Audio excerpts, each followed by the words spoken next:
Hi, this is Corey with iGo Fitness. Today we're going to work on exercises for endurance athletes using resistance tubing. So we'll start with safety. Likely most of you are using tubing just like this that can be found in most stores. It's usually a single band and it's got two handles at the end. So if you are outdoors or if you don't have a door attachment, you're probably going to want to tie it around something like a pole or some other immovable object so that you get the resistance that you're looking for. So what you do is you take it around the pole here, cross it over, pull through so you make one little knot. And then what you'll do, since the handles are likely flexible, take one handle through the other and pull until it's tight. You see there, it's nice and tight, it's not going to come apart.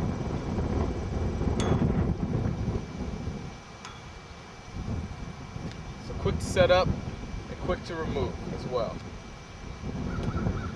Boom. Bing. And there you have it. So that first tube was pretty cost-effective tube, so likely, like I said, a lot of you might be using that currently in your workouts. This here is the TNT cable from Lifeline USA. Quick plug for those people over there. But anyhow, what I like about this is that you have multiple attachments. As you can see, there are two tubes attached to the handles here. There's room for 3, so if I needed to increase the resistance, I could always add another one, or if I needed to remove the resistance and make it a little bit lighter, I can easily remove it just like that. Very adjustable, so it's really a great tool to have if you're looking for versatility, and also if you're training with more than one person. One person might be stronger, one person might be undergoing some rehab from an injury, it might need lighter weight, and so you can have one piece of equipment and have varying weights for that. So with this one, another benefit is that you can remove the handle just like that, and that way you can tie it around the pole. So if you do decide to invest in any type of cable like this, they also they offer these at a couple other places online. Easily tie it around and make a couple of knots.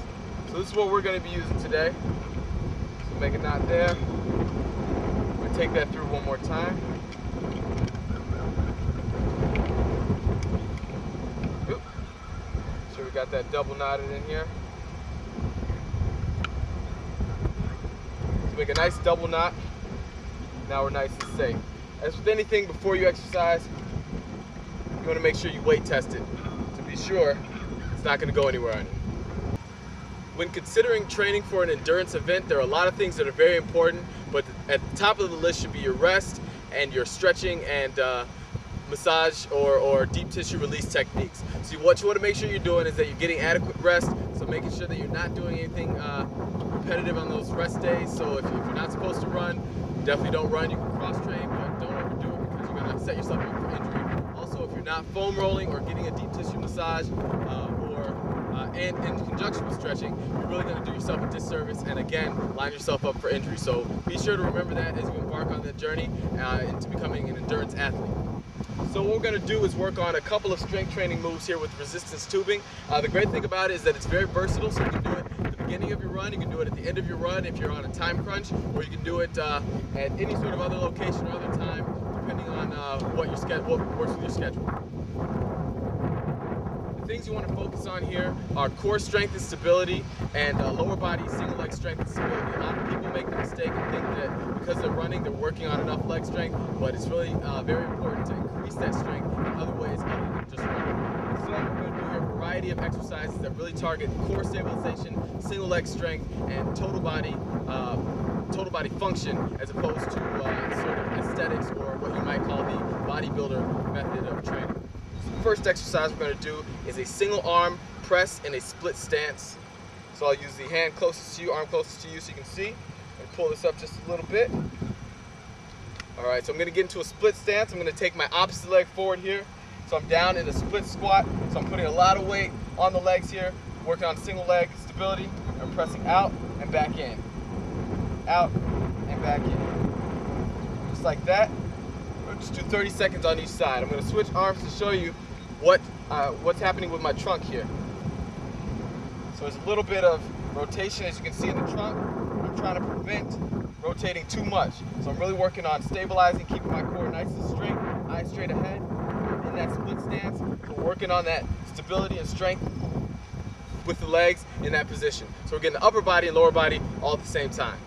So now to work the back side of the body, same stance, split squat stance, and now we're going to do a row. So we're pulling towards us here, squeezing the shoulder blades.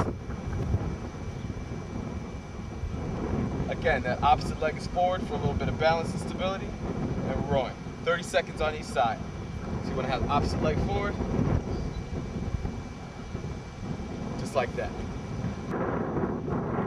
Another great exercise for the core is the standard plank and the side plank. It's going to really help with core stability and strength, and it ensures that you're maximizing your running economy so that you're not going side to side and wasting motions, but you're traveling in a straight line and bring all your energy in the direction that you're supposed to go. So we'll start with the standard plank. Make sure the hips and shoulders are in line. You should be feeling yourself stabilizing here in your abdominals all the way across to the back into your transverse abdominals, and that's what helps you stabilize. So this is really important. If you need to make it more difficult, you can always lift the leg, lift an arm out, do both. What you're going to do is you're going to hold that out for 30 seconds, then rotate over to one side. Of course, there are modifications of these exercises, but if you're training for an endurance competition, it's likely that you have at least a little bit of strength or a good base of strength to be able to do this exercise.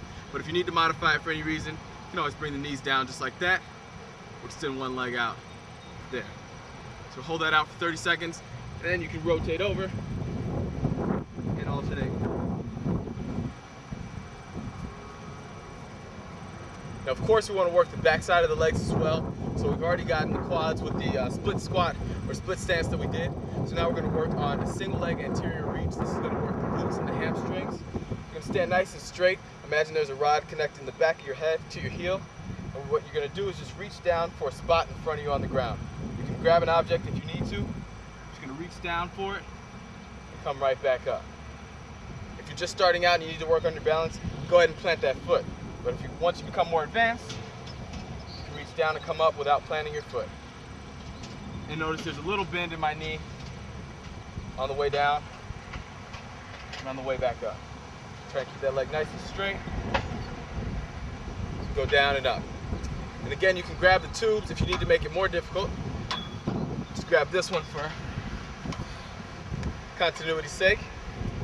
So I'm going to step on the tubing here and add a little bit of resistance. Closer to the handle you stand, the more difficult it becomes. I'm adding a little bit of resistance by holding on here. As I go down, it releases. As I stand up, it increases. It just really increases the amount of stress that I'm putting on the hamstring and the glute. Last but not least, one of the most effective exercises for anybody, but especially for anyone looking for core strength and single leg strength all in one, is the get up. So you've seen this one before on a video, but this one is just specific to endurance athletes for today. So what we're going to do is, without any sort of weights, do a get up. What you do is you start out by lying down on the ground. What I'll do is I'll bring that right arm up, to bring my left leg underneath me in a figure four. I'm going to push up onto that leg. I can use my hand there. And after that, we're standing right up off that right leg. And then you're back down. So you have to use your core and your legs. Once you get more advanced, you take the hands out of the equation. Down and back up. A lot of single leg strength, a lot of core strength, great total body workout. So with all these exercises, working the complete body, we're making sure that we work on single leg strength, core strength and stability. Those are the things that are going to be key to improving your times and keeping you injury free. Good luck. We'll see you next week.